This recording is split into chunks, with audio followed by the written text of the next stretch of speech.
من أحلى وأجمل الأفلام يا إخواني اللي مش ماخد حقها بالمرة. بلش بالألفينات هيك بس فخم مرتب على كيف كيفك، وقصته بتجنن وفيه لياقة وأكشن وكراتم اللي بحبهم قلبك. شو القصة وشو قصة اللياقة وشو قصة هذا الزلم اللي مش قاعد بموت لو شو ما ضربته؟ خلينا نشوف شو القصة وشو العالم. يلا بلشنا. بتبلش قصتنا يا اخوان بمنطقة بسموها المنطقة او الحي 13. يا اخوان هاي المنطقة كلها مخدرات وحشيش وعصابات واللي بيحبوا قلبك، والمنطقة هاي من الحكومة الفرنسية ما حدا بدخل منها، يعني ما في شرطة. بنبلش بالعصابة اللي رايحة على مكان تدور على واحد اسمه ليتو. هذا يا اخوان بكون ماخذ منهم كمية كبيرة من المخدرات عشان يتلفها. زلمة هيك مخه، انت بدك تكب زناخ وتخرب المنطقة اللي انا فيها، انا بدي اكب زناختي عليك واخطف منك واسرق منك كل اشي انت بتتاجر فيه. ولما بيقدروا يوصلوا للمكان اللي هم فيه بضربوا الناس اللي تحت، وبكون ليتو شغال وقاعد بتلف بالمخدرات كاملة. وهذا اللي بيخليهم يحاولوا يستعجلوا لأنه مش عارفين شو بخبص. بدخلوا على غرفة غلط وبلقطوا اللي فيه، ولما يوصلوا للغرفة اللي فيها ليتو وقبل ما يقتحموها يا اخوان بشمط الباب بطيرهم وبطير طيران بيحاول يهربوا. ليتو يا اخوان بكون من البني ادمين اللي بيحبهم قلبك، لياقة مليون، كل يوم الصبح بيصحى بدري وجسم وعضلات وسكس باكس واللي بيحبوا قلبك. وبكم حركة حلوة من اللي بيحبها قلبك بيقدر يهرب من عمارة لعمارة ويهرب منهم على الكامل. خلص اموره في السليمه معلم. ولما يرجعوا رجال العصابه لرئيس العصابه اللي بيكون اسمه طه، بقول لهم شو شباب وين المخدرات؟ يعني لا مخدرات ولا ليتو كمان. بشمط اول واحد بوقعه، يلا شو عندكم اقتراحات قبل ما تموتوا؟ ولسه بدي يطخ الثاني، بيجي بقول له معلم انا عندي اقتراح. معلم من اللي بحبوا قلبك، احنا ما إلنا الا نجيب اخته اذا بنجيبها خلص بتقدر تجيب ليتو وتجيب المخدرات، انا بقدر اجيب لك اخته. وبالفعل الساقط الناصح هذا بروح على المنطقه اللي بتشتغل فيها اخته، بنتشها وباخدها وبسحبها وباخدها وين عطاها على رئيس العصابه، وبقول له معلم خلص رن على ليتو خليه يجي يشوف اخته. ولسه بقول له رن على ليتو جيبه عشان يجي يشوف اخته، الا ليتو بكون فوق وبقول له معلم وصلت فيك الخنزره تجي تخطف اختي؟ والله لفقع وجهك كفوف انا بفرجيك. وبنتش اخته وبيطلعوا قدام كل العصابه بقول لهم اوعى حدا يقرب، بشمط رصاصه بخلي الرصاصتين يسلموا على بعض، ابعدوا من وجهي احسن لكم.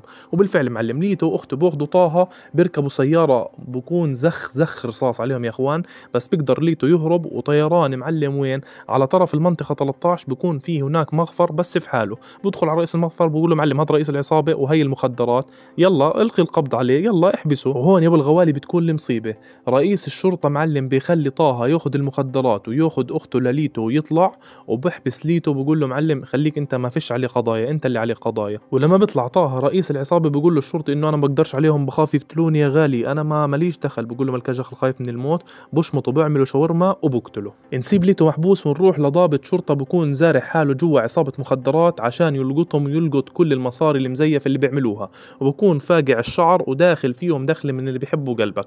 ولما يكون اليوم خميس وكل المصاري متجمعه بيقدر هذا الشرطي انه يفجر الدنيا يا ابو الغوالي على كيفك، ويفجر كل المقر تبع ايش؟ تبع العصابه هاي.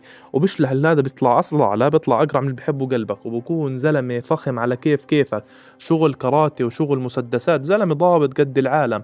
بيقدر معلم بكم من حركه بعد ما يفجر الدنيا يقتل 3/4 مين معلم؟ 3/4 تعاون العصابه، ويفقع وجوههم واحد واحد ويخردقهم، ويسلم رئيس العصابه للشرطه اللي هو هذا الخنزير، ويقول له يا معلم يلا منشوفك في الآخرة.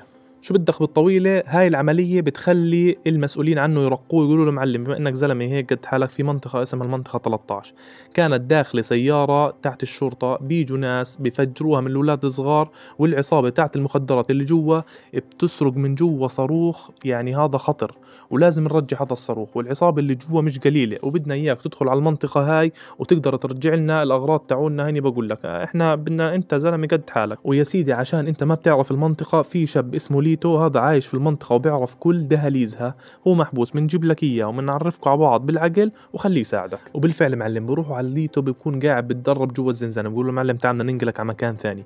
بخدوه بحطوه بالسيارة وقدام عينيه بيطلعوا الضابط على اساس انه مسجون ومجرم خطير، وبضربوه وبدخلوه معاه بالسيارة خاوة. وهم بطريقهم معلم الشرطي بشغل مخه على اساس انه هو الزلمة ايش المخطوف او المسجون، بيحاول يفك السيارة. بقول له شو بتعمل؟ بقول له بتدهرب. ليتو بكون لسه يعني كيف بدك تفك سيارة؟ وبالفعل هو شرطي، بدب 2 الشرطة وباخذ السيارة وبدعس فيها وين؟ على المنطقة 13. وبفهم ليتو انه بده يروح لطه عشان في مصاري ضحك عليه فيهم وبده ياخذهم منه. وبنفس الوقت ليتو بدور على اخته، ما هو اخته عنده عند طه، فاثنين بدهم طه لقصة معينة. بس ليتو بتكبس معه ليش؟ لانه بقول له معلم بدي اربطك، انت راح تخرب الدنيا، بس انقذ اختي بتروح تعمل اللي بدك اياه، بلاش يقتله، هذا خنزير وانا مش غشيم عنه. الشرطي بيلاقي حاله لحاله وين بسيارة شرطة، ولما يجوا عليه العصابة يقولوا له شو بتعمل هون، بيقول لهم لا كان في طلب اوبر وصلته وهني مروح. بيجوا بدهم يضربوه، هو بكون يا اخوان اشي فخم، بخبط على وجههم بفقع وجوههم واحد واحد وبدعس على خلقته. بنفس الوقت بوصل لطه انه ليتو هرب، وهون بخف عقله طه انه ليتو شو الوضع، وليتو بكون براقب فيهم من بعيد. ولما يوصل الشرطي ويلاقي ليتو بقول له معلم انا ربطتك لانه انت هربت، وانا وياك لازم نتفق مع بعض، انت بدك اختك وانا بدي المصاري. ليش هذا اللي عملته؟ بقول له لانه انا ما بعرفك. بقول له لازم توثق فيي، انا زلمه جاي عشان انقذك وجاي عشان انقذ اختك وعشان اخذ مصاريه بنفس الوقت. طبعا ما بيقول له انه هو شرطي، لانه اذا عرف انه شرطي مشكله، فبيحاول قد ما يقدر انه خلص يعني احنا مع بعض. ليتو برن عطاها بقول له معلم تعال هينا في المكان الفلاني. بخف عقله الشرطي انه شو بتعمل، بقول له اصبر على رزقك، هيك الحل الوحيد للموضوع، لازم تواجه وجه لوجه. وبالفعل معلم ما فيش ثواني الا الشباب جاي باخذوا ليتو وباخذوا الشرطي عشان يقابلوا طه في المكان اللي هو طبعا المقر تبعهم. طه بكون خبيث من يعني خبثة. لما بدخلوا عليه الشباب بقولوا له على العافية، بقول لهم هلا بالشباب انت شرطي صح؟ مش شرطي بعرفش، انت مش مزبوط. على كل حال بدي تبلغ الرؤساء في فرنسا انه انا في صاروخ انا موجهه على باريس، اذا بفجره راح يفجر الدنيا، بدي 20 مليون، اذا ما بتأمن لي 20 مليون خلال وقت معين انا راح افجر الصاروخ، انا هذا اللي عندي، بتجيب لي المصاري. بتاخذ الصاروخ طبعا بفرجيه عشان انه يعني الزلمه مصداقيه مليون، وبقول لليتو بتاخذ اختك وبتكون الامور تمام. ولما برن الشرطي على المسؤول تبعه وما بيرد، بحاول يبين له انه لا خلص الامور تمام، وقلت له هي اعطيني رقم حسابك والامور في السليم. ولما بيكونوا قاعدين الشرطي بيقول لليتو انه ما حداش رد واحنا ليلتنا سودا، نسيبهم خاف عقلهم ونروح لاخته لليتو لما تصحى وتلاقي حالها مربوطه بالصاروخ والمتفجرات اللي حطها طه على السطح. وبنفس الوقت بيتفقوا الاثنين انهم يهربوا عشان يوقفوا هاي المتفجرات، لانه ما في حل غير هيك، ما حدا رد عليهم. وبالفعل حركتين لولبيات تخزيق، بضربوا الشباب وبهربوا جوا نفق وبيقدروا يهربوا. الخبر اللي بوصل طه انهم هربوا بخف عقله طه وبشمط اول واحد قدامه بقتله. ولما بيجي المحاسب عليه بقول له معلم حاب اقول لك شغله، ال 20 مليون ما تحولوا وحساباتك كلها صفر، يعني انت مع كاش ولا دولار فعليا. بقول له كيف يعني؟ بقول له زي ما انت شايف امورك في السليم. ولما الشباب بيسمعوا انه طه معوش ولا تعريفه وانهم ما راح يقبضوا ولا مرتب، عايش شايف حالك علينا، بيخلوا رصاص يسلم على كل عضو من اعضاء جسمه، الكبد الكلى الرئتين كله حتى الحجاب الحاجز. نسيبه قاعد بموت ونروح لليتو والضابط اللي قاعدين بهربوا من باقي العصابه. ويا اخوان زي ما حكينا هذول ناس بيصحوا الصبح الساعه 8 بوكلوا بيض وبيلعبوا تمارين معدة وبيلعبوا أشياء يعني ما بعرف شو اللياقة المليون اللي عندهم ما بتعرف، بحركات بهلوانية بيقدروا يدخلوا يطلعوا ينطوا يهربوا، بيجننوا أهلهم من العصابة. قبل الرصاص بدوخوا هم يدوروا عليهم، يعني خلص أنت وبعدين معك ولك ما تقعد قاعد، إحنا بدنا نلاحقك نقعد وأنت بتطير قاعد بتتشقلب. وأخته يا حرام مسكينة شكلها فقدت الأمل وبدها تنتحر. لحد ما يوصلوا لمنطقة يحشروهم بالمسدسات. يعطيكم العافية شباب.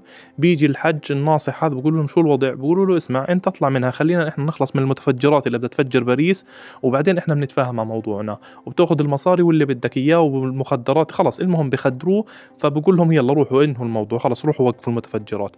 وهاي الحجة بدها تولي حالها بنزين وبدها تنحرق.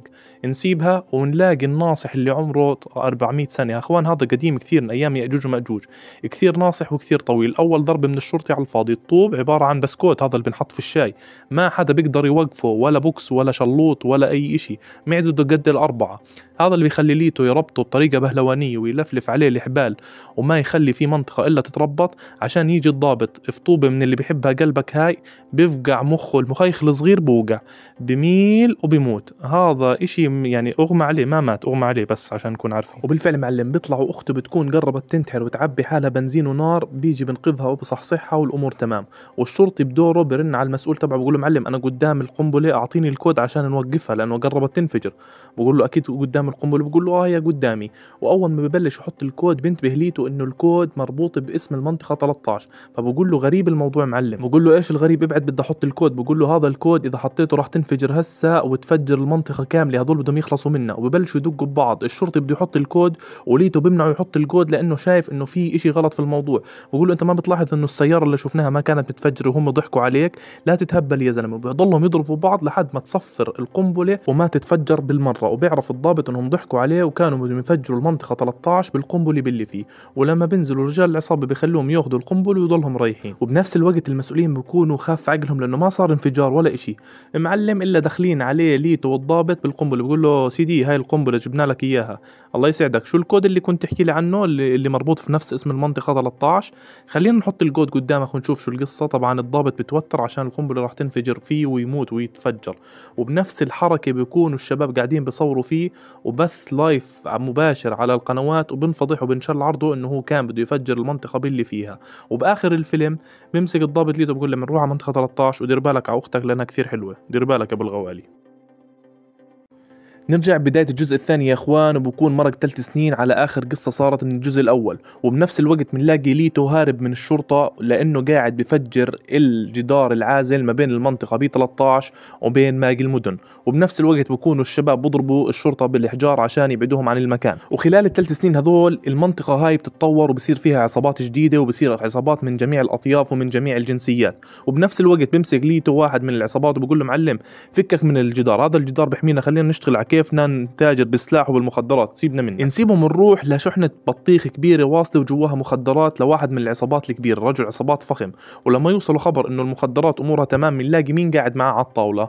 الضابط المسؤول عن القصص هاي اللي كان مع ليتو في الجزء الاول.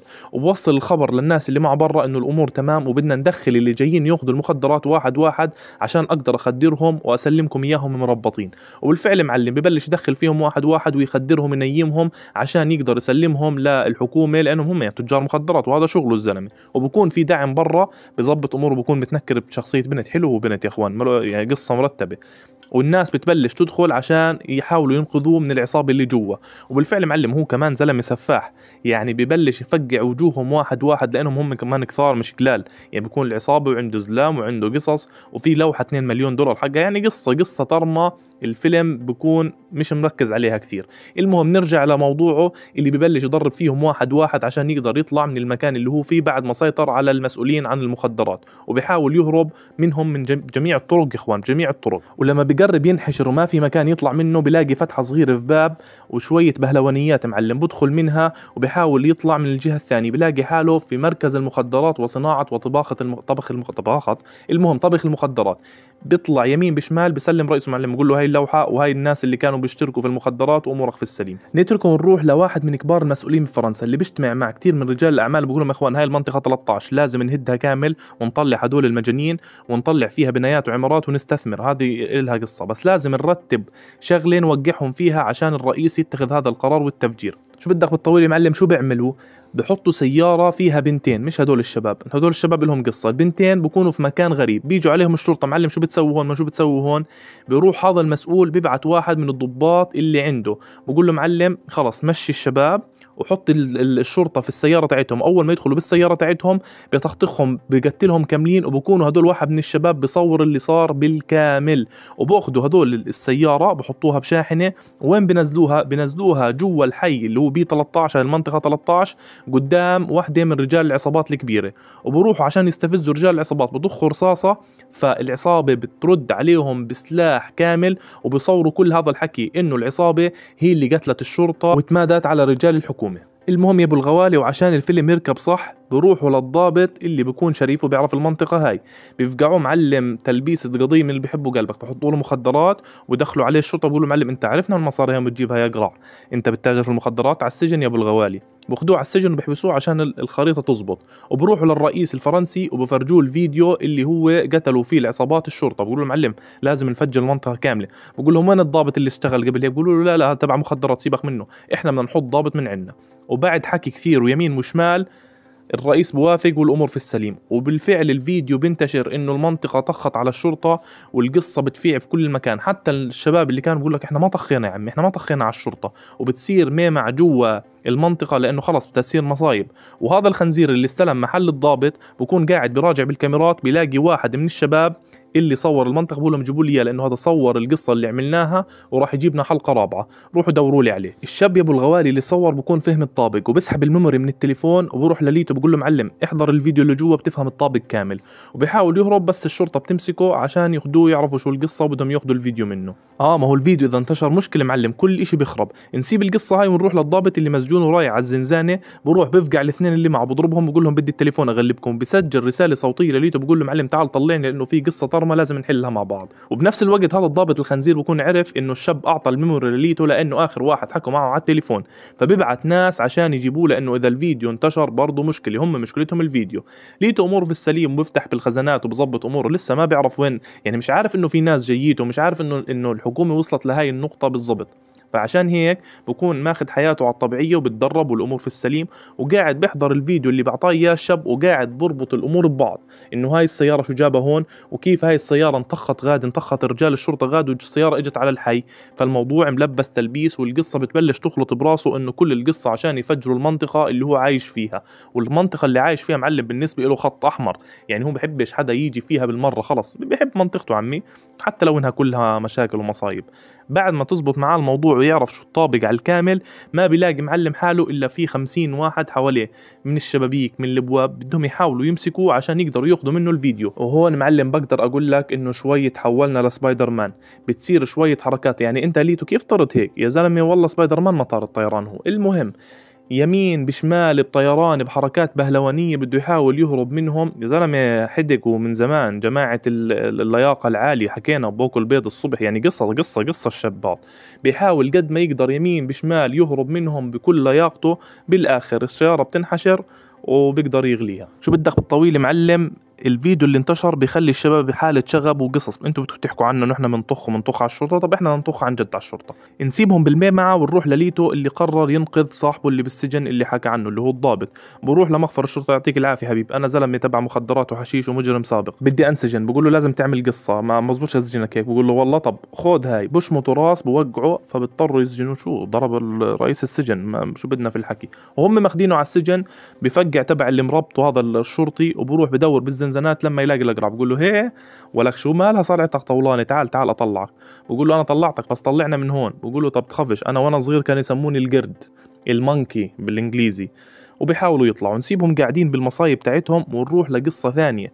يا اخوان الموضوع بلش يتطور، ليش؟ لأنه الرئيس بلش يضغطوا عليه إنه المنطقة هاي ما بتزبط بالحل وبالسلام وبالقصص هاي، إحنا لازم نفجر. زي ما قلت لك إحنا بنهد كل المباني، منهجر الناس هاي او عرفش بدنا نسوي فيها. المهم لازم تتخذ قرار يا اخوان. بكون الرئيس الفرنسي تحت ضغط، قال يعني انه يعني الزلم اللي فارقه معه ما علينا، بكون تحت ضغط وبيحاول يمين بشمال انه يدور معهم بحل ثاني غير انهم يفجروا المباني ويهجروا الناس اللي في المنطقة هاي لأنه عددهم كبير. وبين أخذ وعطى ويمين وشمال بالآخر بقرر يفجروا المباني كامل. وإذا بدنا نرجع لليتو والضابط الأقرع، بيجي ليتو بيقول له معلم أنا الطابق كله فهمته، أنا شفت الفيديو، هذول لبسوا القصة للمنطقة عشان يفجروها، بس أنا فيش بين إيدي دليل غير هذا الدليل، لازم ندور على دليل ثاني. بقول له معلم لا نلاش غير الهارد ديسك اللي بغرفة الضابط عشان نعرف على إيش بخطط. وبالفعل معلم بروحوا. يا اخوان انت رايح على مكان فيه شرطة قد العالم، انت ايش بتهبل؟ قال لك اضرب والله بيسر، ببلشوا بوكسات وشلاويط، واللي بيحبوا ولا حجاب حاجز بخلوا كلهم بفقعوهم. اخر اشي الضابط بيقول لي تروح جيب الهارد ديسك، انا سيبني مع الشباب هدول الطيبة اتسلى معهم شوي. وبالفعل الضابط مش قليل، هذا الاقراع مش هين بالمرة، طلع قلب فيها بروسلي فجأة. ما علينا، نسيبه قاعد بضرب فيهم ونروح لليتو. على عافية شباب، انا اللي بدكم قهوة شاي؟ بيقولوا له 2 قهوة 1 شاي. بقول لهم يلا هيني جاي. بنتش الهارد ديسك قدامهم وبيطلع والامور في السليم، ولسه الاقرع قاعد بضرب في الناس. يا ابن الناس خلصوا، انتوا بتخلصوش، انتوا ما بتخلصوا. بلف وجهه بقول له يا زلمه ولك تعبتني يا زلمه، تعبت خلص اخلصوا. وبالفعل معلم بيقدروا يطلعوا الاثنين مع طخ من الضباط اللي موجودين، بيفقعوا سياره بتعرفش كيف بدخل الاقرع. المهم بيطلعوا بسياره، الطريق كلها مسكره، بقول له ملناش غير الطابق العلوي. بيطلعوا بيفقعوا بالقزاز وبيطلعوا من العماره كامله وبينزلوا على السيارات، وبيقدروا يهربوا بالهارد ديسك اللي بيكون عليه اشياء ايش بيحبوا قلبك. ولما بوصل الخبر للضابط انهم سرقوا الهارد ديسك وقدروا يهربوا الاثنين، بيحاول يستعجل في موضوع تفجير المنطقة بالكامل. وبالفعل بكون ليتو والضابط رايحين لوحدة هاكر من اللي بيحبوا قلبك عشان تفتح لهم الهارد ديسك وتشوف شو الطابق. ولما تحط الهارد ديسك وتفكهم نلاقي حاطين اكسات على العمارات الكبيرة عشان يفجروها. بنفس الليلة الشباب بتكون خلص بلشت تحط الضواء واللاسلكية تاعت المتفجرات عشان يفجروها. وهون معلم بلتم كل الجنسيات اللي في المنطقة عشان يتفقوا مع بعض لأنه هاي منطقتهم، ما بيخلوا حدا إلا بلموه عشان يرتبوا الموضوع، وبيتفقوا كلهم إنه لازم يوصل الخبر للرئيس عشان يحل القصة. وبالفعل يا أبو الغوالي الكل بيروح على القصر الرئاسي عشان يقدروا يوصلوا للرئيس. هسا أنت وصلت القصر، بس كيف بدك توصل للرئيس؟ أنت عارف كم واحد بدك تمر عليه عشان توصل للرئيس؟ وبنفس الوقت الشباب قاعدين بجهزوا للرئيس الشنطة اللي فيها المفتاح تبع المتفجرات عشان يفجر المنطقة، لأنه هذا يوم حاسم، يعني لازم أكثر من قرار يمشي في هذا الموضوع.